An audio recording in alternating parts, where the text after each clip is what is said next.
Hello, hello, and happy Tuesday, or whatever day that you are listening to this on. But welcome back to another episode of I Don't Care Anyway, and I'm your host, Macy Crofts. So right now it's Saturday afternoon, Saturday oh my gosh, what is it, the 22nd? Yes, Saturday the 22nd. This comes out on a Tuesday. Um, Me and Scully had truly just the most wonderful morning ever.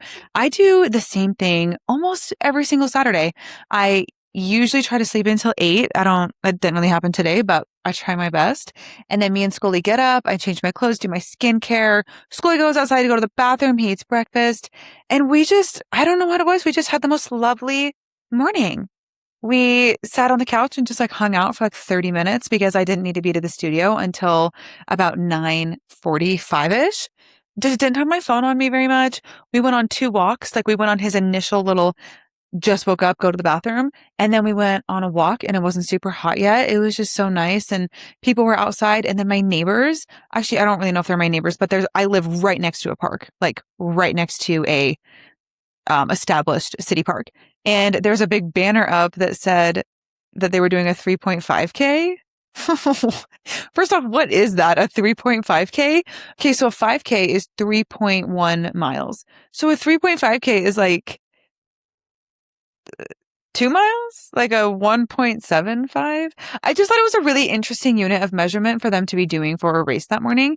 But they had pictures on the banner and everything. And I sent a picture to Ariel and she's out of town. And I was like, Ariel, dang, like we missed, you missed the 3.5K. Okay, wait, she had the funniest reply. What was it? I have to pull it up because it was so funny. I go, you're missing the 3.5K. She said, "Oh, rats." I don't know who was putting it on. Me and Scully just walked right by it and I was like, cool. I love community engagement, community things. So good for them for doing something. 3.5 is just a really funny, specific distance, I guess. So I liked that. I thought it was cool. And then so that's what me and Scully did, like before I had to go to work. And then every Saturday I take and then I teach classes. I teach the Legree method and Versa climbing in downtown Boise. So then I left at about 9:45, or I think I left a little bit before that, and then took a mega strong class and then taught 2 classes, came home, walked Scully more, got ready, kind of sat around for a little bit, walked him. Oh wait, I think I already said that. And then came over here to record. It came to my studio that is at an undisclosed location to record this. Came over here, chatted with my mom for a little bit. So whatever. So we're just having a great Saturday. I hope you're having a whatever great day of the week that you're listening to this on. Whether you're watching or listening, I have kind of a strange outfit on today. I have this cute yellow tank top that I got on Amazon. An Amazon ad did get me. I think it was an influencer and she's like, this has a built-in bra. I love a built-in bra. I don't want to wear a bra at all, really ever. And any tank top that has a built-in bra, great. I'm there. Say less.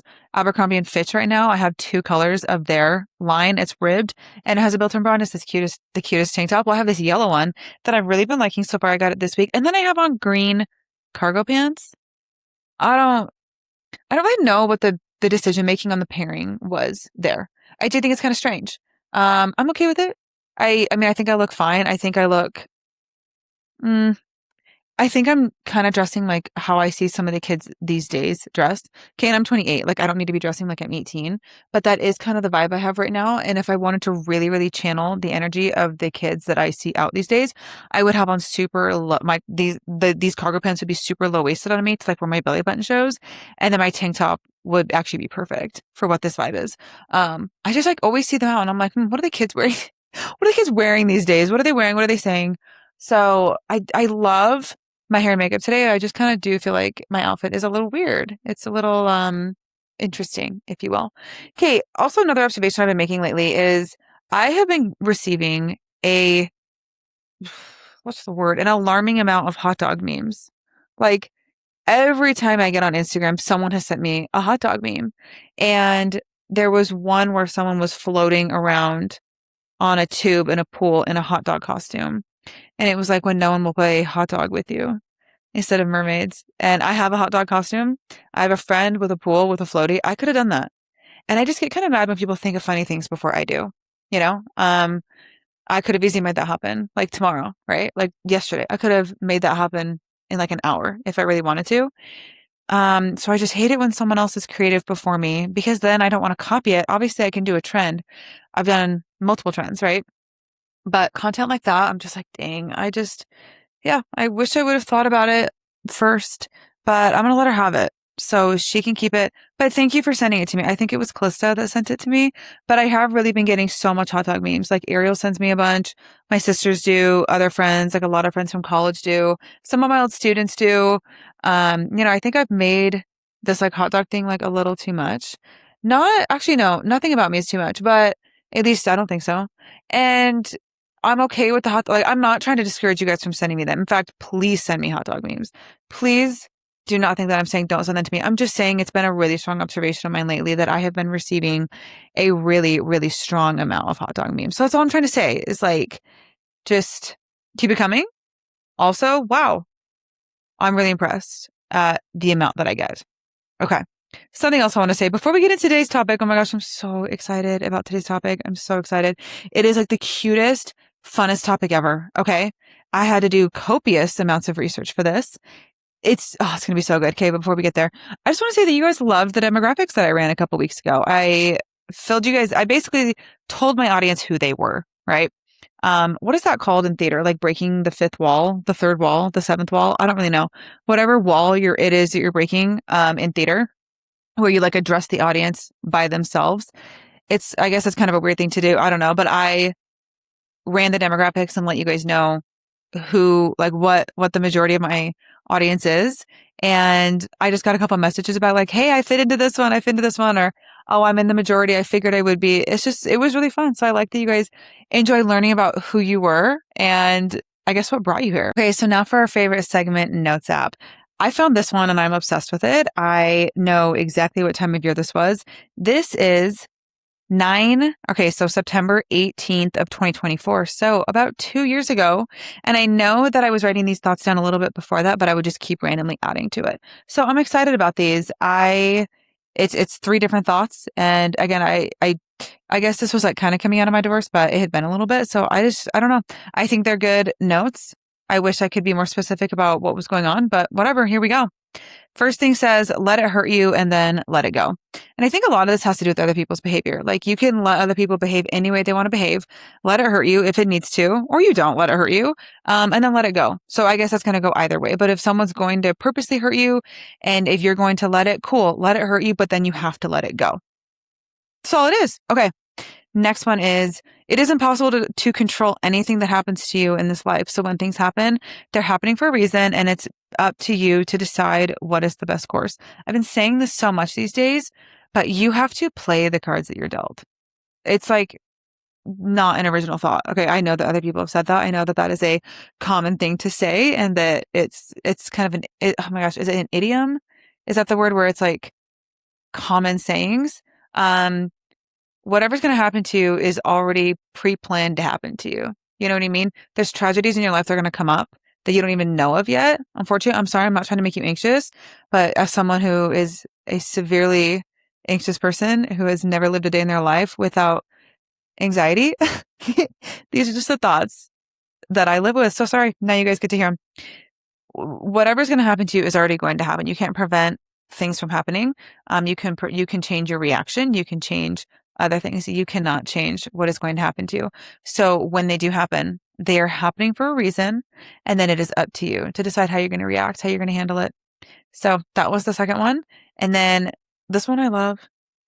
You are too hot for that kind of treatment. Say, I'm too hot for this and leave.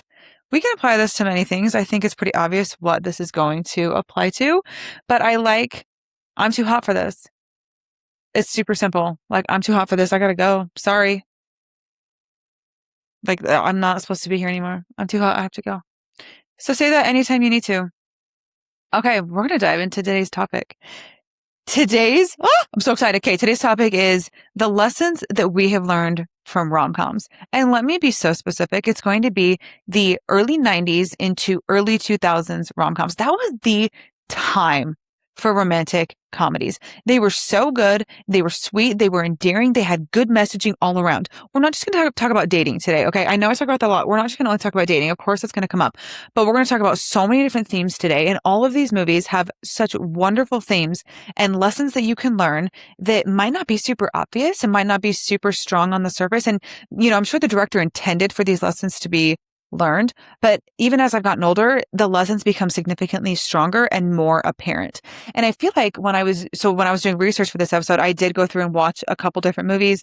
While I was like doing other things, I wasn't like super sitting down and just like focusing. So I would have it on while I would clean my house or just do other stuff. And I picked up on a couple new things. I was like, okay, great. Now I have more lessons to talk about and things to talk about. But I did post what the rom-coms are that we're going to be talking about today. So we're going to start at the very top of that list and work our way down. But I hope that you guys kind of can relate to some of these because I know I can. These are all clearly from my perspective. I did phone a friend. I did call Jill and she sent me in a couple. So I am going to share hers as well. But here we go. Lessons we can learn from those late 90s, early 2000s rom-com. And we are starting off so strong. Number one is Princess Diaries. Princess Diaries is my favorite movie. 1 and 2. I can't pick. They're both so good. Okay. If I had to pick, I'd pick 1. Or no. If I had to pick, I'd pick 2. Princess Diaries 2 is so good. Me and Haley watched Princess Diaries hundreds of times growing up, no matter the time of year. It is so good. We're going to start with number 1, the lessons we can learn from Princess Diaries 1. And I got to say, Anne Hathaway, such a baddie. I'm obsessed with Anne Hathaway. Everything she does is gold. She's kind of quirky. She's not super hot, but she is so beautiful and classy. She can play anything. Obsessed with her. I think she's wonderful. And she recently was on the red carpet for something. I wish I could remember what it was. And she was pregnant and she had her pregnant belly showing. It was just the most iconic thing I've ever seen. She was wearing like a really fancy blue shirt and then jeans. And I was like, jeans. Okay, interesting. No, didn't matter. She looked so good. She had to have been at least like 6 or 7 months pregnant because she was really bumping, but she just looked phenomenal. And I heard they're making a Princess Diaries 3. I don't know if that's true. I hope it's true. I will be at the premiere. These movies are so good. Okay. Lesson number 1 in Princess Diaries 1. And this kind of comes throughout the movie multiple times. But the first thing I wrote down is stop trying to be friends with the mean girls. They are bitches. And they backstab each other and they will backstab you. Throughout the movie, you see her really pining for the approval of, oh my gosh, what is Mandy Moore's character called? Oh my gosh. Okay. I can't remember what Mandy Moore's character in this movie called. You would think I would know. I'm so sorry. I can't remember what her name is, but Mia wants to be friends with her so badly and she's constantly seeking her approval. She gets her hair done to kind of look like them a little bit more. And then when they're at the beach and she's trying to get with this Josh guy who we'll talk about in just a second, they backstab her. They act like they're going to help her.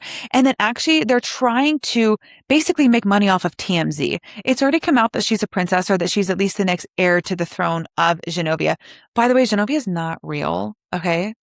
I remember looking it up years ago. It's not real. It's a fake country for this movie. Just like to avoid any confusion. Okay. It's definitely like a cutesy European country. That's kind of how they frame it. So it's come out that she's a princess. That's why she gets her hair done all pretty. Now there's like paparazzi following her around. Well, these girls set her up and they're like, oh, you can change in here. We got your clothes. Like Josh is such a jerk. You can change right here. And she's like, thank you so much. They're at the beach. The beach in San Francisco is not very warm. That's any coast in San Francisco is not going to be very warm. And they flip it right as they assume that maybe she's naked. And she's in her towel. She screams. They get a picture of her screaming and then she runs off somewhere. So these girls pull this like truly horrible prank on her. It could have been really, really bad because what if she was naked? Like, are those your real friends trying to flash you to paparazzi? Are you kidding? So these friends are terrible friends and she's always pining after them. And I guarantee you if they're stabbing this girl in the back, they're stabbing each other in the back because there's 3 of them. And if they're going to do it to her, they're going to do it to anyone. And you don't want to know why they're doing it? Because they're jealous of her. Mia's prettier than them. She's a freaking princess. And she was raised by a badass single mom who clearly raised her with such strong independent woman values. Okay, so they're clearly just jealous of her. So don't ever try to be friends with the mean, jealous girls. And they're going to be fake to you at the very beginning, and then they will backstab you. And I promise you, they're doing it to each other. They just stick around because it's all that they have. It's kind of sad, actually, end of the day. So skip them. You don't need them. They'll backstab you. Okay, next lesson we can learn from Princess Diaries 1 is that the hot guy Jock, the hot guy at school, the one that all the girls want. Okay. If you're watching, you can see my air quotes. The super hot guy that all the girls want is never as good as you think. Okay. He's never as wonderful, as sweet, as romantic. Maybe he's hot. Okay, cool. Good for him. Everything else about him is never as good as you think it's going to be. I wrote down that the kiss was probably underwhelming.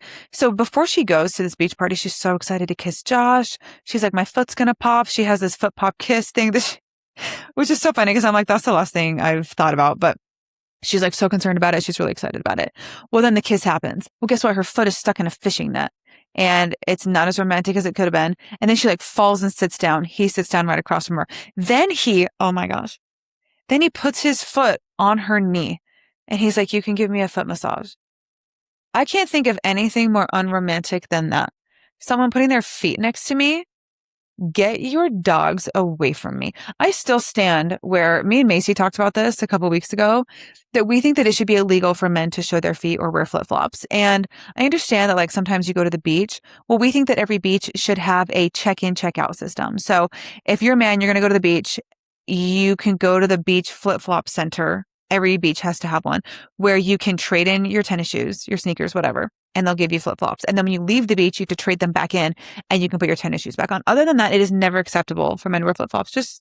That's just a system me and Macy came up with. I think that it would work really well. And I think that it would have been really beneficial to me, I hear, in this scenario, because then Josh could not have put his foot on her.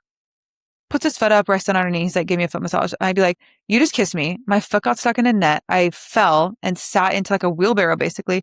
Now you want me to massage your feet? Oh, by the way, we're running and hiding from paparazzi right now who's outside trying to get a photo of me. This is a joke. Okay. Another note I wrote down is, this is just me being honest. Another note is that he probably sucks in bed. Just to be honest. He probably doesn't try very hard. We're going to recircle back to this, but just keep that in mind. Okay. Then they get outside the doors and then he does kiss her. They're like, Josh, give her a kiss. And he kisses her kind of aggressively. You want to know what she does then with his flip-flops? Hits him in the head with them. Beautiful redemption. Obsessed. It was perfect. Perfect redemption. Okay. So those guys, if you're listening and you're in the very small percentage of girls, I think it was all girls that were in this percentage that are under the age of 18, or maybe you're like 16 to 20 years old. I promise you that super hot jock guy is never as great as you think he is. I promise. The kiss will never be as romantic as you think it is. It's just kind of that general consensus. Okay. Is he like this in real life, or are you making a fake image of him because he doesn't want you back? Right? Is there like a fake image that follows him around that you like and that you've been following around, and that's why you have kind of come up with who you think he actually is? Spoiler alert, he's never that great. Okay, and then for each one of these movies, I have written down the best song, the best line. So the best song in Princess Diaries 1 is Stupid Cupid by Mandy Moore, and it's at the beach, and it's with her and her three girls. I wish I could remember Mandy Moore's character's name, but it's the best song. They perform it on the beach. It's, oh my gosh, Lana. They call the girls' names out. I don't know if it's on Spotify. I'd have to look it up, but best song from Princess Diaries 1. Okay. And then the best line from Princess Diaries 1 is, me, a princess? Shut up. Honorable mention is going to be, someone sat on me again today. She is kind of this invisible girl until it's so funny because like every 90s rom-com always has like a glow up in it where the girl, it goes from not super pretty to like gorgeous looking. And for her, it was literally just like straightening her hair. Like she has this super pretty, I mean, it is kind of unmained or like it's unmaintained, but she has this curly hair and then she gets her hair done and suddenly she's like this really pretty girl. And I'm like, no, it's just funny. It's just a very common theme you'll see in those early 2000s movies. Okay. Princess Diaries 2. Truly the best movie ever. Just the best movie ever. Also, Chris Pine in this movie, not super cute. Chris Pine in real life, super cute, kind of hot. But in Princess Diaries 2, he's not his best, you know? Like, I know he was like supposed to be the love interest. And I remember when I was watching this as a kid, I was like, ew, I would never kiss him. I literally remember thinking that, like, ew, I would never go after him. He is not cute. And then watching it back now, still, like, he's not very cute. He gets cute later in life, not in these movies. Okay. Lessons from Princess Diaries 2. Choose yourself all day long. Clearly, there are exceptions to this. Okay, but for right now, we're going to focus on when you are young, you are building your life and you are living on your own and choosing yourself. Okay, you do not have to do something just because everyone else does it, or you don't have to have something just because everyone else has it. Okay, is it tradition or is it conformity? So think about those things and like, how important is this tradition really? Like, how important is it? And like, who's living your life? Is it you or is it someone else? Who's relying on you? Do you have to do this? Be your own person. And she gives us such a great example of this. She is next in line for the throne, but she has to be married to be able to do so. And she basically, at the end of the movie, says, hey, I think that this is super dumb. And I don't think that I should have to be married just to be the princess. So I'm going to change this. And we're just like, not going to worry about it because I'll do a really, really good job on my own. And I don't think that this needs to happen. And it's just the best example because the guy she was going to marry, she didn't even love. He was super dorky and he was in love with someone else, but they were both getting married just kind of out of formality, which I get that that can happen sometimes, maybe not in the United States, maybe somewhere else. But she's like, I'm not going to do this. I don't want to. So she doesn't. She chooses herself because imagine had she gone through marrying, his name is Andrew Jacobi, Duke of Kenilworth. That's his name. I just based on the name, I wouldn't want to marry him either. He sounds like a dork. And then you see him in the movie and he's a total dork. She doesn't like him. You know who she likes? She likes Chris Pine, his character. He's kind of edgy, but she learns that he's kind of on like the side that's trying to screw her over, but it's not really him. It's his uncle. So just, and then she's like trying to listen to her heart. She sneaks out with him one night. She gets caught by the paparazzi. I mean, then it just turns into this really, really big mess. But what does that do? It stops her from marrying the wrong guy and it stops her from doing something just because it's a formality. You're going to marry someone out of a formality. That's crazy. That's crazy. You cannot be doing that. And then another thing that Princess Diaries 2 teaches us is you got to have the biggest and the baddest birthdays. Do you guys remember that birthday scene where she brings in a massive slide into the castle and then they do mattress surfing for her birthday party? That looked so fun. I remember as a kid, I was like, that would be the best birthday party ever. Ever. Everyone wears the pajamas. Okay, I have some really cute pajamas that would be perfect for this. They're from Victoria's Secret and they're pink and white striped. They're long sleeved, long pants, and they have a collar on them. Those are the pajamas I would have worn to that birthday party. They're the pajamas that I wear to my Christmas party every year. I don't actually sleep in them because I would ruin them because they're actually kind of nice.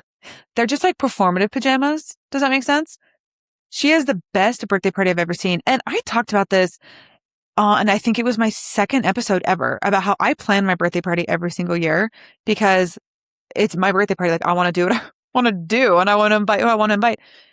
She has the best birthday party and you should also be doing the same. I encourage you to plan your own birthday parties. I think some people think that's like a weird thing to do. I think it's a extremely smart thing to do. And then your family's not like, hey, what do you want to do? And then they don't want to worry about disappointing you.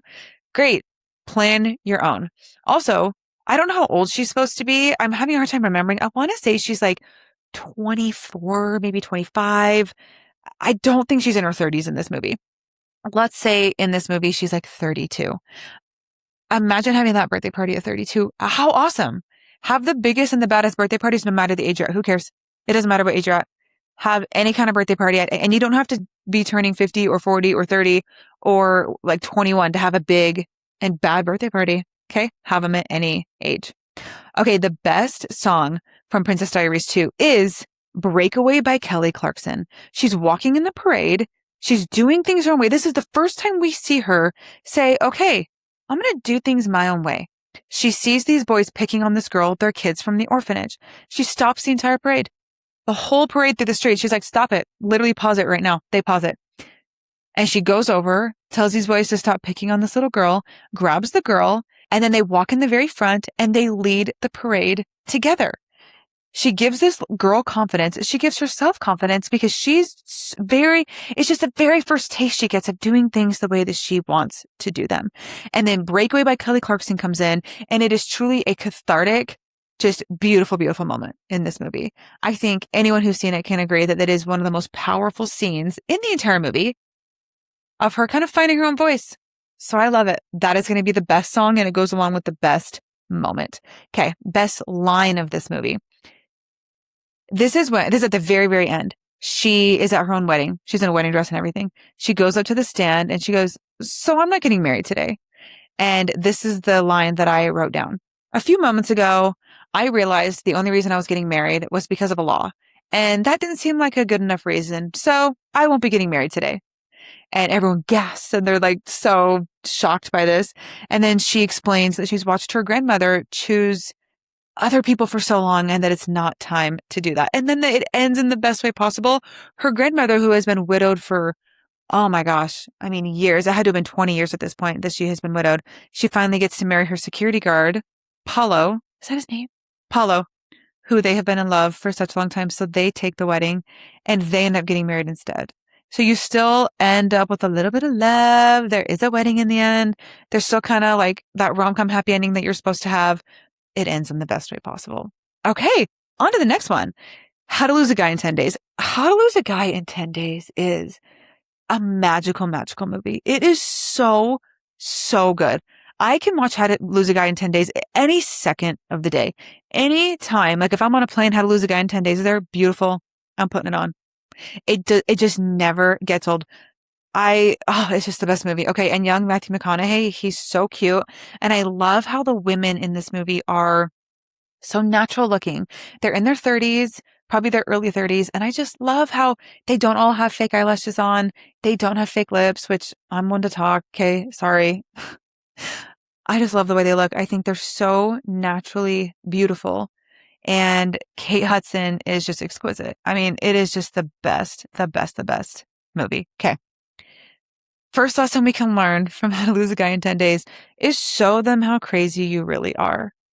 I wrote down, show them how crazy you really are. Test these hoes. And by hoes, I just mean whoever it is that you're seeing. Okay. Show them how crazy you really are. And I mean, like, you don't need to censor anything. I understand that in this movie, she is writing a column. Okay. So she has to figure out a way to lose a guy in 10 days. And I'm not saying you need to like go insane and act insane on purpose, but truly just like be yourself and show them all these funny little crazy things about you. We're going to circle back to this soon in a much more specific way, but you see him kind of start to like it a little bit and you see him kind of start to fall for it, but they both fall for it at the same time. We're going to come back to this. The next lesson we can learn from How to Lose a Guy in 10 Days is you need to go for what you want. So her career in this movie is that she writes a column in a magazine. She's Andy, the how-to girl, which is so funny because I've actually done quite a few how-tos on this. I love how-tos. I could write a how-to on just about anything, unless I haven't done it, or just like give me a week and I'll do it. But I love a good how-to. You know, she's writing how to lose 3 pounds by the weekend, how to, talk your way out of a parking ticket. And do blondes do they really have more fun? Very, very classic line from the very beginning of that. But she wants to write on politics. She writes an article, I think it was about a civil war it was something about international affairs and the women in other countries. And she's like, this is what I actually want to write about. And her friends are like, okay, well, you write for this magazine and that's not the vibe. Like, that's not going to work. That's not who you're representing right now. And she's like, yeah, I know. And then it kind of gets placed on the back burner. Well, the whole movie goes along. And at the very end, she finally gets that opportunity that she wants. And now she gets to write for what she wants, what she actually wants to do.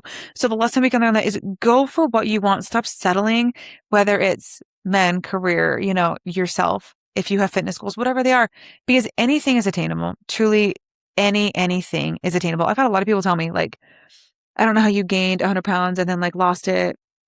And I'm like, okay, and I get that. I get that that's like a very valid thing to say, but like, you guys realize like there's no limits to anything. You can do anything that you want to do. There's no limits. People are breaking records every single day. I'm not saying I broke a record. Let me chill with that. But something as simple as losing 100 pounds after gaining it, after getting out of a bad relationship, like anything is possible. And she's a great example of that. Okay. Next lesson from How to Lose a Guy in 10 Days is you see the human come back into both of them. So they're both playing each other. He's trying to get her to fall in love with him. Wait, did I say that right? He's trying to get her to fall in love with him. She's trying to get him to break up with her. The column she's writing is How to Lose a Guy in 10 Days. So they're both kind of going after the very opposite thing. So they're both acting kind of crazy. Well, then he's like, okay, well, let's go to Long Island. Is that where they go? Long Island? They go to Long Island to hang out with his family for a weekend. And she plays games with his family and they go ride his motorcycle. He teaches her how to ride his motorcycle. A car drives by and soaks them with like basically like dirty sewer water because there was water pooling in the streets. And then his mother just says something super, super sweet to them, like, oh, he's never brought a girl home before. And she's like, oh my gosh. And his family is so thoughtful and takes such good care of her, cares about her, asks her about the things that she has going on. And this is kind of when you see that tone really start to shift because she suddenly starts to realize, oh my gosh, this is a real person. This is a real person's life that I'm affecting. But you see him do the same thing. He starts to realize the same thing. And then they both slowly start to let their guard down. You see them both kind of wipe away this fake character that they've been playing. And all of a sudden, they're just having fun together and they're laughing. And she's no longer crawling all over him like, Benny, Benny. What does she call him? She's like, Benny, Benny, boo, boo, boo. And he's like, okay. You know, she kind of chills out because before she was kind of doing a character.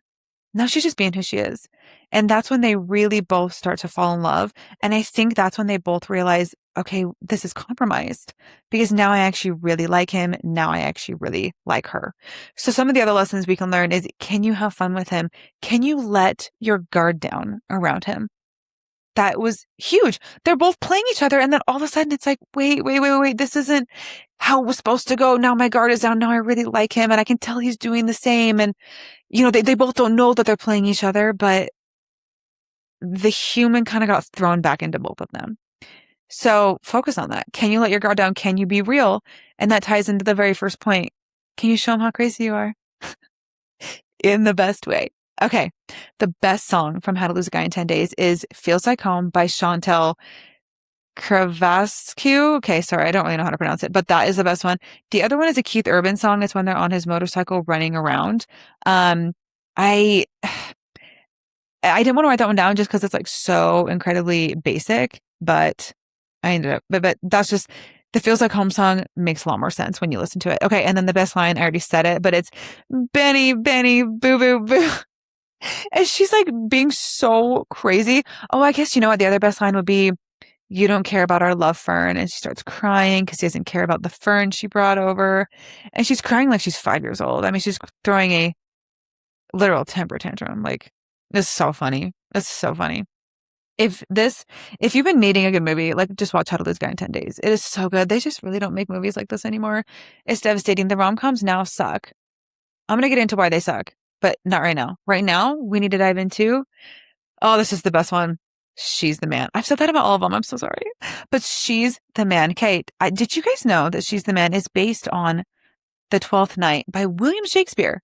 I've known that for a while, but I didn't really fully understand the direct correlation there for a while. But it's loosely based on 12th Night by William Shakespeare because it gets so messy. All these characters like are so very intertwined. They know each other, and it's like, wait, how do they know each other? All of William Shakespeare's stuff really kind of follows that same theme. So here's the first lesson in She's the Man. Don't ever be with the guy who does not believe in you and hype you up. At the very beginning, you see them both playing soccer. Okay, her and her boyfriend are playing soccer. The main character, Amanda Bynes. And they end up cutting the girls' soccer team. And she's like, oh, okay, well, I will just try out for the boys' soccer team. And her boyfriend laughs in her face, literally laughs at her. And he's like, you could never do that. Like, you could never. He's like, women are not as strong as men, which, okay, he has a small point that women are not as strong as men. We're going to take the soccer out of it, though. He fully did not believe in her, not in the slightest. Okay. He didn't even give her a chance. He was like, no, that'll never happen. You'll never be good enough. He was so quick with it too. I mean, he didn't even hesitate. Okay. So we're not going to be freaking chasing after guys or being with guys who do not believe in you. This can go for women as well. If you're a guy and your woman does not believe in you, okay, doesn't believe in you and does not hype you up with everything that you are doing. Don't love. Okay. We can't be messing around with that. It's just like we don't have the time for that. Okay. The next lesson we can learn, this one's another one about being crazy. Justine, who is her brother's ex-girlfriend, She's like insane. She's crazy. Her best line is girls with asses like mine don't talk to boys with faces like yours. And I think that we should start bringing that line back. So any ladies listening, if a guy talks to you and you don't like him, say girls with asses like mine don't talk to it's like so mean coming out. Don't talk to boys with faces like yours. I mean, that's like really mean. I would only use this if he like really deserves it. If he's just like a nice guy and you don't like him, I'm gonna not encourage you to use this. But if he was like rude to you or something, then like feel free to say this all day long. But Justine is insane. She's super clingy. She's super possessive. And I just want to say that I like it and I think it's funny. If that's you, just be you. It's fine. Some people are super clingy. I'm not the type and I can't be with the type. Cannot handle clingy. Oh my gosh. But if that's you, just be you. Let it rip. You know what I mean? And she's super confident. One of the friends, one of Duke's friends says, "Hey there, pretty lady." And he like leans over. "Hey there, pretty lady." She immediately, girls with asses like mine don't talk to boys with faces like yours. And I think we need that kind of confidence. Like she immediately was like, no, no, no, no, no. Was she probably a bit judgmental? Yeah. But she very quickly knew what she wanted. And I respect it. Okay. Next one is go out of your comfort zone. So in this movie, she's like supposed to be doing debutantes, which is like you dress up really fancy and you eat fancy food and you have to walk out on a stage. Look, I think it's like the gayest thing ever. I think pageantry, look, if you do pageants, good for you, truly, like good for you. Like I do not want to hate on anything. Personally, it will never be me. I do think it's stupid, but everyone gets to have their thing. Maybe you think my podcast is stupid. Okay, that's fine. Maybe you think my job or my Pilates, my Greek classes I teach are stupid. Okay, great. That's fine. You can think whatever you want is stupid. Personally, I think cotillion, I think debutante, and I think that pageantry is stupid. Okay, I just do. And she also agrees. Like her mom wants her to do all this weird debutante stuff and dress up. Well, that's just not her. This girl plays soccer. She's kind of a tomboy and it's just not her. It's not her vibe. She's being forced into it. She's like trying to tell her mom, do you seriously think this is me? Like this is simply not me. I don't want to be doing this. In the end, she does make a compromise. She ends up doing it, but she adds her own flair. So I guess if it's something that you just have to do, there's no other option. Okay, fine. Add your own flair to it though. Do what you need to do to still make it you so that you don't feel like you're parading around and acting like someone that is not yourself. Another really good theme from this movie is having really good friends that support you. So she goes to take her brother's place at college and she has to act like a guy. It's just the funniest movie. This and How to Lose a Guy in 10 Days. She's the Man. Like I watched She's the Man on a plane recently and I'm like, this just gets better every time. Like every time this movie just gets better and better. Her friends help her turn into a guy. They like give her a wig, do her makeup. She has these stick-on sideburns. She has to wrap up her boobs so that she has more of a man physique, I guess. Personally, I think she still looks like a girl in the movie, but for the time it worked. They supported her the entire way. She's calling them like, "Hey guys, I can't do this. I can't do this." And they're like, no, no, no. You set out. You made it this far. You're going to do it. Keep the friends around you. They're going to say, no, no, no, you're not quitting. Okay. You're not quitting. You don't need to.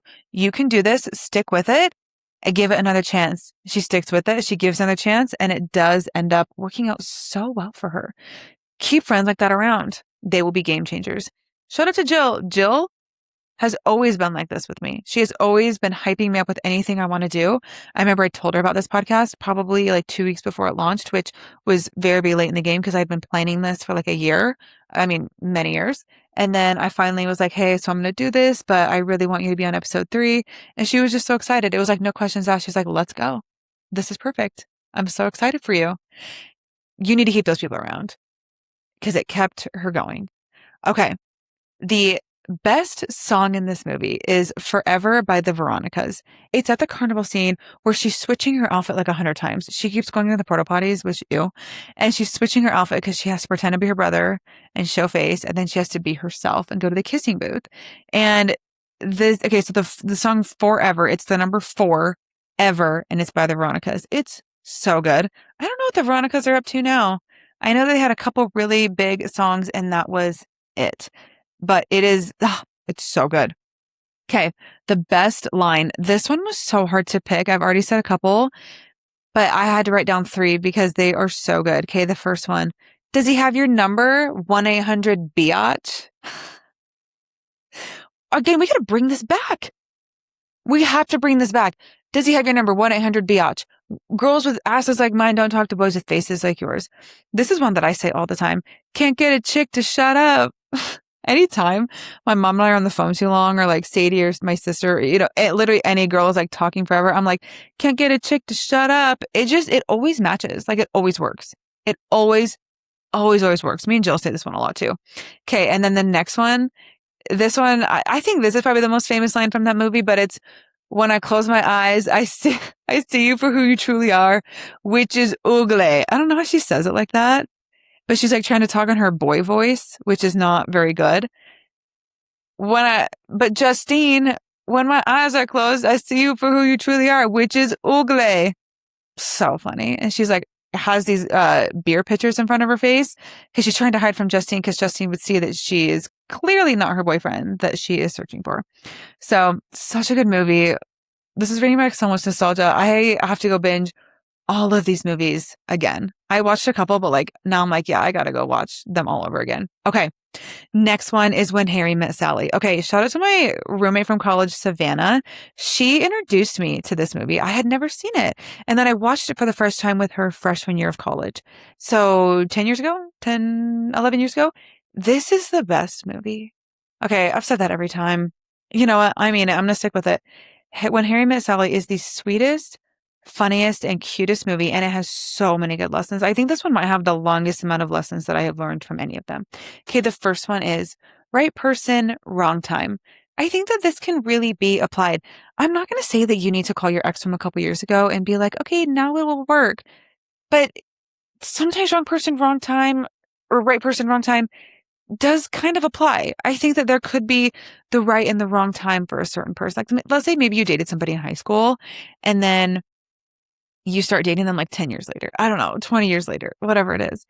You simply just weren't supposed to be together back then. And this movie shows us that so many times they meet, what was it, sophomore year of college, and they have to drive across the country together and they hate each other by the end of it.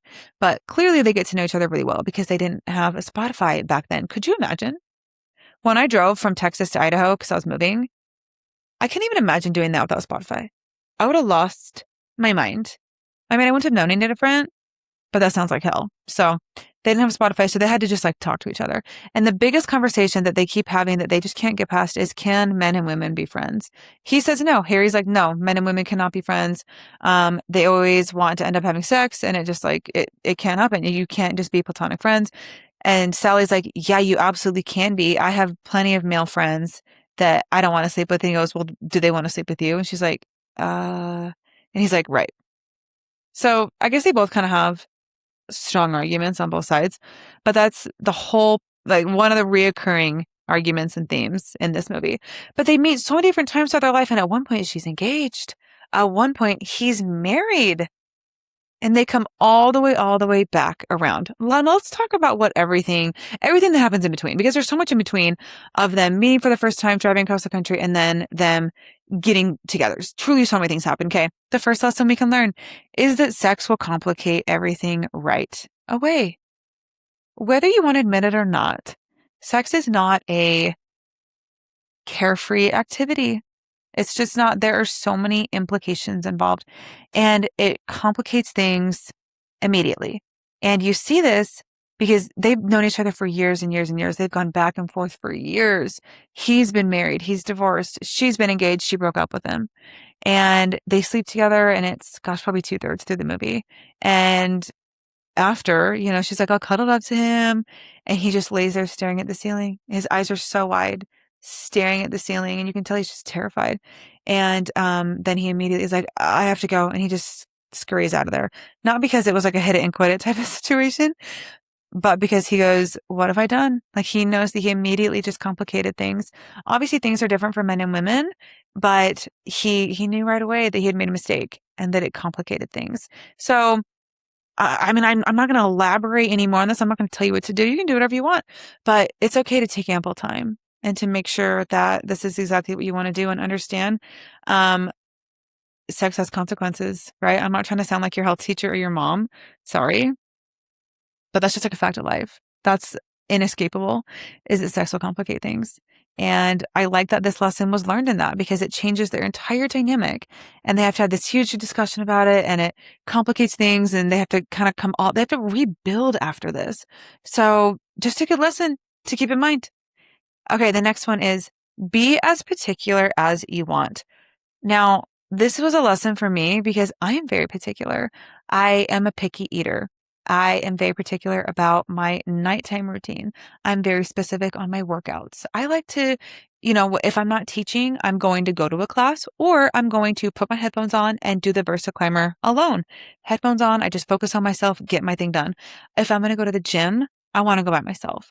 Or I'll go with someone, but like I'm not going to work out with you. I just want that time to myself. And, I'm very particular on the way I dress. I understand that I just made fun of the way I'm dressed today. I'm still pretty particular on it though. Okay. I'm particular on the way I do my hair, when I wash my hair, my skincare routine, all of those things. The temperature my room is at when I'm trying to sleep, the outfit that I sleep in, where Scully lays, because he lays right next to me. I just, I unfortunately am not a super go with the flow person. I try my best to be, especially when it comes to spontaneous plans. Like I really do try my best, but I'm actually quite particular, especially when it comes to food. I like it a certain way. And I'm almost modifying just about anything. Whenever I order something as is, I'm like stunned. I'm like, wow, look at me ordering something as is rather than saying, hi, so can I please get this? But can I please do no this, and can you please add this? Like I'm always doing that. It's extremely rare that I order something as is. The best example is when Sally is ordering apple pie at a restaurant that they are at together. And she does this order. I have it written down. Okay. I'm going to read it. And it's watching Harry's face change is the funniest thing. You see him. So he orders his food and then she goes to order hers and she starts talking and he just looks at her in, what's the best word?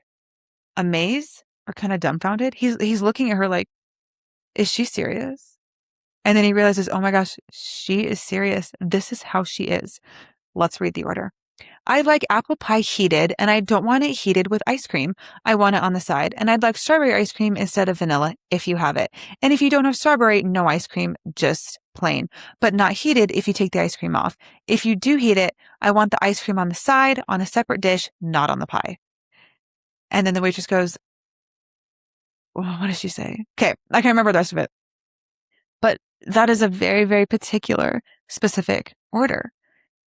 She wants strawberry if they have it, but the pie has to be heated. But if it's by itself, then it can't be heated. Well, she has vanilla, then she doesn't want it next to it. I mean, it's so particular, but the way that he looks at her, first he kind of is like, okay, yes, it's kind of crazy, but we already know this. I like a crazy girl. And she's so particular. And at first he's like, okay, what? But then by the end of the movie, he finds it to be so endearing because it repeats a couple times. In fact, the next time they see each other after this road trip is when they're at the airport. And he recognizes her, she recognizes him. They don't say anything to each other. They sit down and she goes to order a Bloody Mary. And her order is so specific. She's like, I would like a Bloody Mary and I want the tomato juice 3/4 of the way full. Then you need to do this, this, and this. And I should have written that one down too. It's a very specific Bloody Mary order. And he looks up and he's like, oh, I know this girl. This is exactly who I think it is. Cause he's like, I could never forget an order like this. And by the end of the movie, he just is like, you're so specific. She kind of makes it seem like it's a lot and that no one will be able to put up with it. And he says, no, it's okay. I find it endearing. Basically, like, I want a guy to like that about me. I get that I'm specific. I get that I'm picky and that I like things a certain way and that I do things a certain way, clearly like within reason. But I want just be as picky and as specific as you want and find someone who likes it. Find someone who encourages it. Find someone who finds it endearing rather than is just annoyed by your specifics. That's not something to be annoyed about. Like, I am who I am. And I want you to watch me do my 13-step skincare routine and be like, oh, she's cute. I think it's cute when she does this. Okay. Song in this movie is It Had to Be You by Harry Connick Jr. Cutest song. We actually hear it a couple times. More towards the end. Very, very cute song. Okay. Best line in this movie. And this is going to pull us back into the sex theme that I mentioned earlier. This is Harry. And this is Sally. And she's yelling at Harry about his perspective on female friendships, women, and sex. Besides, I will make love to somebody when it's making love, not the way you do it. like you are out for revenge or something. She basically is stating that the way he treats women, that when he has sex with women, that he is like out for revenge. Funniest way I've ever heard somebody phrase it. And so she just views things a lot differently than him. And by the end of the movie, they kind of start to see each other's perspective. And she starts to see, okay, yeah, maybe men and women friendships are really complicated, especially when sex is involved. But she's like, no, I want to make love when it's making love, not the way you do it. Like you're out for revenge.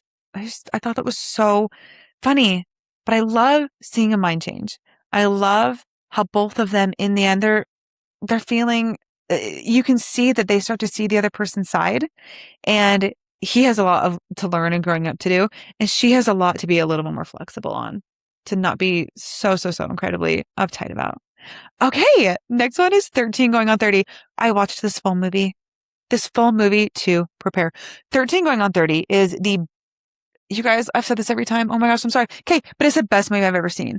It is so good. And the very first theme that we're going to see in this movie is, well, okay, there's going to be a couple recurring ones, but let me start with a new theme that we have not talked about just yet. And that's be grateful for the phase of life that you are in, because it will never be here again. You only get one. And when you look back, you're going to say, oh, I wish I could be back in that phase. I remember growing up, and Haley is 2 years older than me. So in our house, we were not allowed to date until we were 16. So I couldn't go to prom, homecoming, go on any dates, or even like where they hang out with boys, like even in like a group setting, not really, till I was 16. And so I'm 14, Haley's 16. She starts going on dates. She gets to go to prom, homecoming. And I was just so jealous of her. I just wanted to be her so badly. I wanted to be in that phase of life so badly. And now I look back and I'm like, I wish I would have just been 14. Yeah, I was too young to date. 14 is too young. My parents were right by not letting me go on dates and hang out with boys at 14. It was absolutely too young. And by the time you hit 16 or whenever you let your kids date, whatever you want to do, I just wish I would have lived in it a little bit more. And another really good lesson here is, so she wants to go from 13 to 30. Huge jump. I mean, that's crazy. Skipping your 20s. I mean, okay, skipping your 20s, I low-key understand. My 20s have been hell. But I've learned so much, so it's fine. Okay. Skipping, you have to just live in the phase you're in. Right now, if you're listening to this and you were 20 years old and you're broke and your life has no direction and you are like dating this guy and he like couldn't care less about you, first off, break up with him. Second, it is okay. You're 20. You don't need to have your life together. You don't need to have any money. You just need to start trying.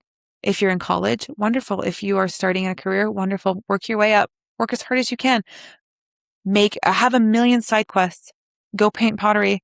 Go learn pole dancing. I was this close to doing, by the way. I was literally this winter, I was about to take pole dancing classes. I think I'd be great at it. But there was a couple of them I couldn't make due to my travel schedule. So I was like, damn, this sucks. Maybe I'll do it this winter though. I think this winter I'd be able to squeeze it in, especially in January. Anyway, so enjoy the phase that you're in. It's okay to be 20 and have nothing figured out and feel like your life is extremely scattered, because guess what? Eventually your life will be settled and you're going to miss the days of being carefree and having little to no responsibilities, not having a lot of overhead. Okay. Like I always say, there's a time and a place to get married and have kids. And this is so stupid of me, but in college, I was always like, I'm not going to be the girl that gets married young and has kids young and settles down that young. Okay. Well, I did. I did end up getting married super young. It was a really bad situation, whatever. And I look back now and I'm like, I just wish so badly I wouldn't have wanted to be out of that phase of life so quickly. I was 19 and in college, my roommates and I had so much fun. We were just squirrely. That's the best way I can describe it. We were just squirrely. We ran around and just did whatever. I mean, we had no direction and it was okay. It is okay to have phases of your life where you're directionless, because someday you will be married and have kids. And guess what? Every second of every day will be booked. You will have so much that depends on you. And right now you have nothing that depends on you, and enjoy it. I understand like wanting a little bit of structure at least. It is okay to have no structure. So enjoy it while it is here, because things will change. Things will progress. Okay. Another lesson that we can learn, and this kind of goes to back to the beginning about bad friendships. I wrote down, keep these bitches at arm's length. Okay. Her friend, Tom. Okay. That's her friend. Actually, they're not even really friends in middle school. In middle school, you see Jenna they're called the Six Chicks. You see her want to be one so badly. Okay, this goes back to Princess Diaries where she just wants to be this popular girl so badly. So Jenna wants to join the Six Chicks so badly. And the main girl of it, her name is Tom Tom. And they're not nice girls. They get her to do their homework. They steal a bunch of stuff from her birthday party. They pretend that this guy is super interested in her when he's not. You know, he was like 2 years older. Like he wasn't. They like, basically play a fake round of 7 minutes in heaven. Like it's ridiculous. And then years later, she's 30. She's a big magazine editor. And somehow Tom Tom ends up as her editor or her assistant or something. I don't actually fully understand Tom Tom's position here. And what does Tom Tom do? She does the same thing that she did when she was 13 years old. Now they're 30.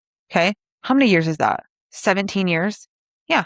Yeah. 17 years later, guess what? Tom Tom is still a bitch and she's still stabbing Jenna in the back.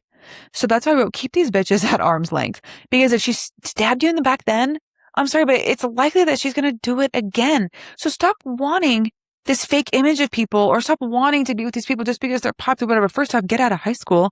The second you get out of high school, all those like popular people quite literally just turn into nobodies. Like very, very likely they just turn into normal people. And it's really hard in high school to imagine that, but they do. They just turn into normal people who sell tires and have a really bad goatee. Like, you know, everyone kind of takes their own path.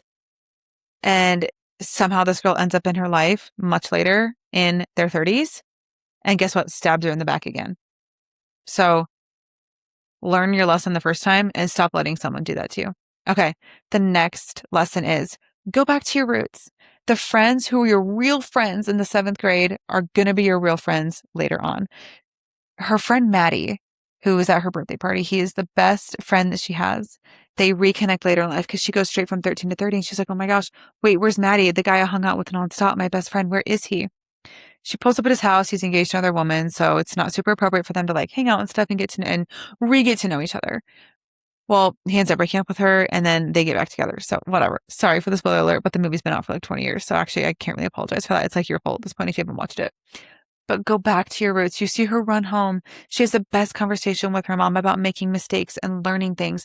And she's like, Mom, like, what do you mean you're happy for the mistakes you made? And her mom says, because how would I have learned anything what would I have learned without the mistakes that I had already made? So go back to your roots. Go back to your mom's house. She like crawls in bed with her parents. It's the funniest thing. She crawls in bed with her parents and like gets in between them. I'm like, okay, are we a little old for that? Yes, we're a little old for that. But in her head, she's 13. She goes back home and it is just the sweetest thing. It's the best. Okay. And then this also ties back in is that a lot of times things don't change. So in Princess Diaries, I mentioned that the jock is never that good of a kisser. He's never that romantic. He's never that sweet. He's never that great. Things don't change. So she's also dating the guy that she was supposed to be pretending to play 7 minutes in heaven with. She's like dating him also later in this movie. And he's like such a dork. Like he's so dorky. He's still a jock. He still talks the same way. And I think he's a hockey player in this movie. And she's like, I do not like you. I cannot be with you in this way because you're not down to earth in the slightest. And she's so down to earth. And it just shows like they're never as good as you think they are. So that was just another thing that kind of ties back into like people stabbing you in the back. Like it's going to be the same. And you're going to have to realize that. Sometimes you have to learn it the hard way, is what it is. Okay. The best song in this movie is Why Can't I? My grandpa calls this bubblegum pop. Best way to put it. Like bubblegum, what did he say? Bubblegum music, bubblegum girly pop. Why Can't I by Liz Phair. And this song occurs at the best point in this movie. She's rebuilding. She is creating a new ad campaign for Poise magazine, and she's making it very homegrown. Go back to your roots. How can we make women feel related to? How can we make this, whether you're in high school, whether you're a mom or you're a career woman, like how can we tailor this and show that we are recognizing all these women? And the song Why Can't I by Liz Phair comes on and it's so good. It is, these 90s rom-coms always have like a dramatic song and it shows her doing all these different things, all these different scenes. She's rebuilding. We love it. Okay. Best line in this movie is, Do whatever you want, Maddie. It's not like I need a play by play. Okay, my family and I still say this and can't get a chick to shut up. We say this all the time. Like my mom, if she's like, okay, well, I'm going to go to the gym and then to Winco and then go help Seth on a project. And I'll be like, do whatever you want, mom. It's not like I need a play by play. So we'll still say this one so much. And I also love the way she eats Cheeto Puffs in this movie. She like puts the Cheeto Puff in her mouth and like, this is going to sound weird, like pushes it in. Sorry. I don't know how to like phrase that, but that's like exactly what she does. And I love Cheeto Puffs. So I'm like, great, this is like super relatable. So I love that. I think that this is just the cutest movie. This is a very, very down to earth movie. So if that's kind of what you're looking for, 13 Going on 30 is going to be the best one with such sweet, sweet, sweet life lessons. Okay. The next one, I think this is the second to last one, which kind of makes me sad. But the next one is The Wedding Date. This one, I'm not going to do the whole, this is the best movie ever one, because this one is really, really good, but it is not like the best movie ever. Okay. But I do really, really like this one. Okay. The first lesson we can learn from The Wedding Date is that you do not need a date for everything. You don't need a date for everything. Just like you don't need to lose weight for every single occasion. You don't need a date to everything. Trust me. Trust me, trust me, trust me. I know a thing or two about being a third wheel, a fifth wheel, a seventh wheel.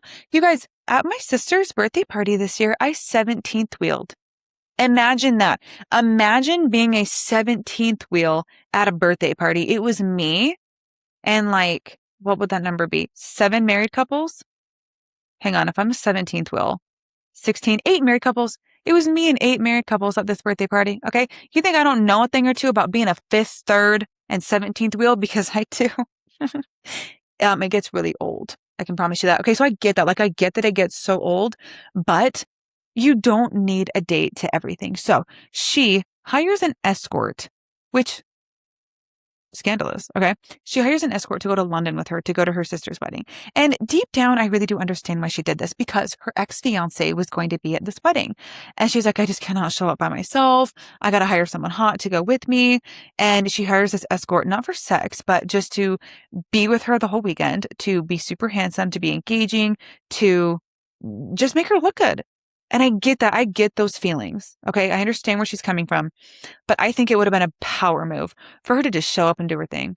Girl, just show up and be who you are. First off, you have a bomb career. Okay. She has a really big career. She lives in Manhattan or something, and she's doing really well in her life. Why can't you just be doing well in your life and not everyone be asking who you're dating, or like if you're dating at all? Because there are so many more interesting things about you than who you're dating.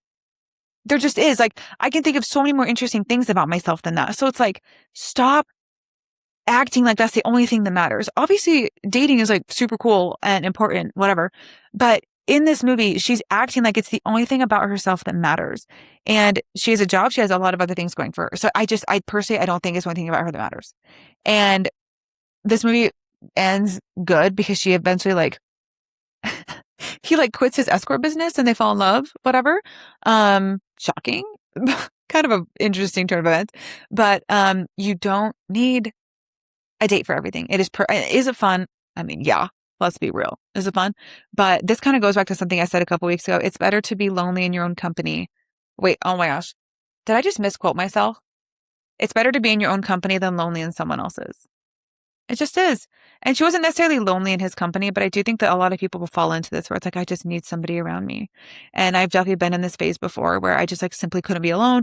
I really didn't do this with dating much per se, but more just like a friend or family. Like I had to have someone around me at all times. But it's like, it's okay to do things on your own. It really, really is. It is perfectly okay to not have to take someone to everything. You know what I mean? Okay. And I promise that if people only are asking about who you're dating, be like, I'm dating no one, but here's what I'm doing in my career.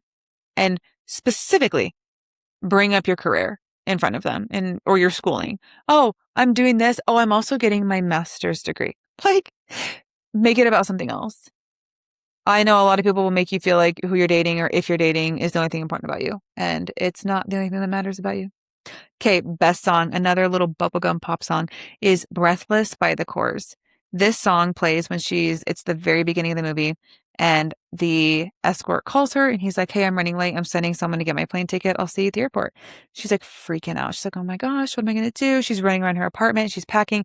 Who packs the morning of, by the way? I mean, okay. It was a morning flight. You can't pack the morning of a morning flight. Have you lost your mind? I don't know. I always pack the night before. If it's like a later flight, yeah, I'll pack the day of. But like morning of, I was like, okay, this is clearly a movie. How's she going to make this flight right now? So she's getting ready to go on a trip and this song plays. It's the best song. Okay. The best line. Jill is going to know this one's so good. Okay. Another, like, just something that's so consistent about some of these 90s rom-coms is they always have like a slutty best friend. So in 13 Going on 30, it's Tom Tom. Okay. Tom Tom is later on the slutty best friend. And then I'm trying to think of another one. I mean, in the wedding date, it's like her slutty cousin. So her cousin shows up. It's like always the best friend in the movie that's like encouraging you basically to be your worst. Like it's very common. And they're in London. So these people have like, they kind of talk a certain way and her cousin shows up and the main character is talking to her ex-fiance and they're like rekindling, re-talking. And she's like, oh no, here we go. So the cousin pulls up, says hi to her cousin, turns around. Hello, asshole. Like, that was actually the best. I mean, there is a really cute line about love in this movie. I didn't care. I wanted to throw in this one instead. Hello, asshole. It's so funny. And the way she says it is just perfect. Okay. Last but not least, this one is a little less like early 90s. I don't remember when the proposal came out, but I had to include something with Sandra Bullock. I love Sandra Bullock so much. Her early stuff is really good. This is more like her mid time frame. She is the best. She's so pretty. She is so natural, so homegrown.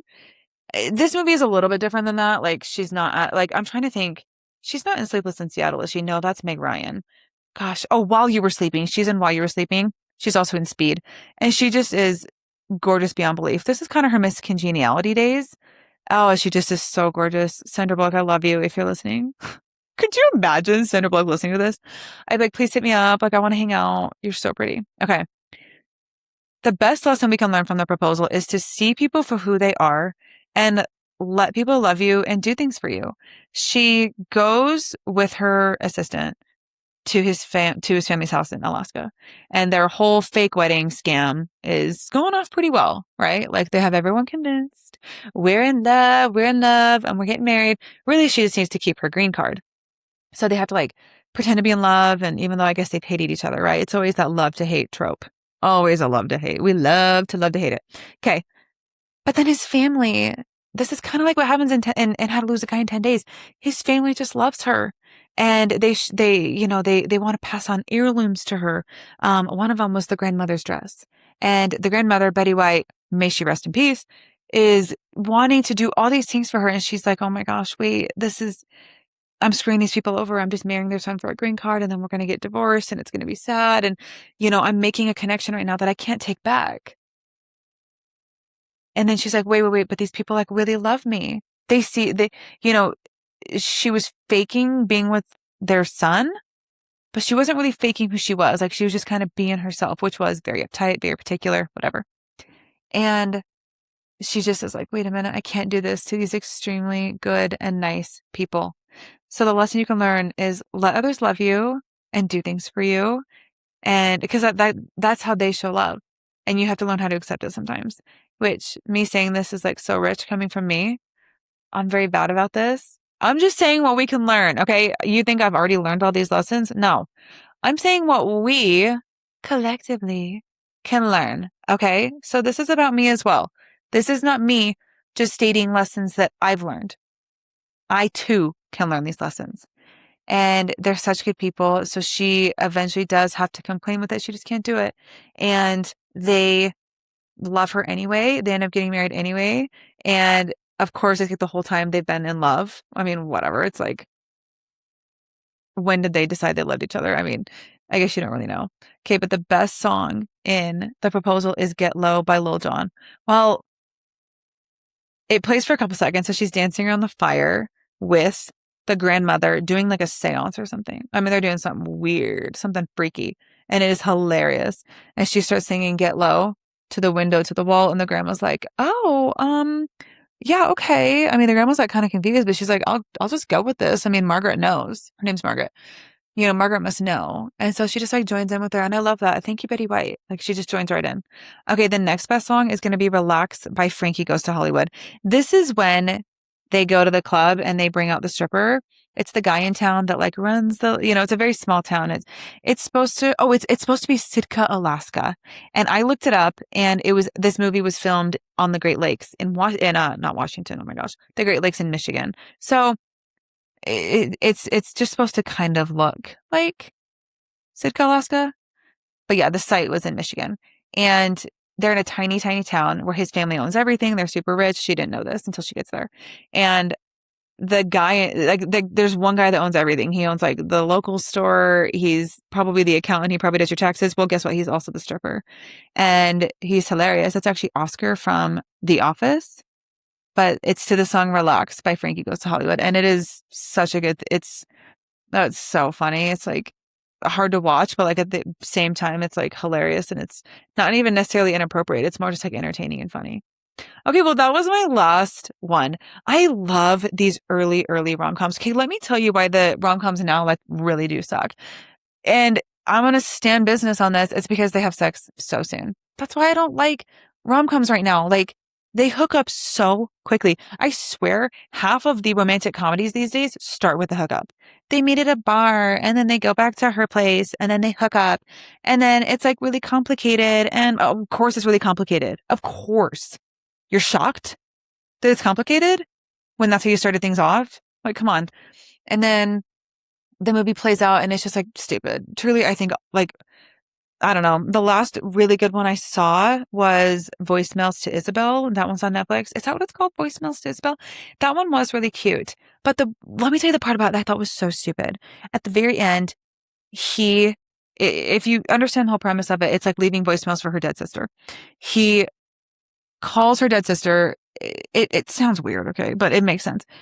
And he's like, I really would like your approval on something. And my head goes to, oh my gosh, he's going to say he wants to marry her and is like asking her dead sister for approval to marry her, obviously just like out of his own accord. I don't know. And instead he goes, I'm going to ask her the big question. I'm going to ask her if we can move in together. And I was like, oh my gosh, this is stupid. Like I immediately was like, stupid. It's like they've just taken all the romance out of it. They sleep together right at the start. And then the big question is moving in together. Parf. No, hate. So I really have to live through these 90s ones because they're so much better. They're so much more down to earth. They have much better lessons. And then the lessons in like the newer rom-coms are like they're just not as deep. They're not as heartfelt. There's less family involved. There's less like true meaning involved. So, I can't really get behind it. I thought Anyone But You was okay. Sydney Sweeney and Glenn Powell. I almost said Glenn Beck. It's not Glenn Beck. And Glenn Powell. I think that one is like all right. I thought it was cute. It was probably the best rom-com that we've had in a really long time. But they're just too raunchy these days. And I'm not trying to sound like a prude, okay? But just compared to the ones I just described, like they don't measure up. And yes, in a lot of the ones I just talked about, they do hook up at some point. Like in The Wedding Date, they do hook up when they're in England or London or whatever. And then I'm trying to think, what other one did they hook up in? Actually, that might be the only one where it's like super obvious. Like even in 13 Going on 30, they do not hook up in it. And I like that. I like that there's a extreme genuine connection that is formed before any of that happens. And oh wait, okay. And then in How to Lose a Guy in 10 Days. Okay, they do hook up in How to Lose a Guy in 10 Days, but it is after they've both had their guard down and they've made a real connection. They're not just fake and it wasn't on the first date. I'm very anti that, okay? Very anti, like, you need to have a connection first. And it complicates everything. So that's just the newest movies are just never good. They don't hold up to the standard that I think that they should.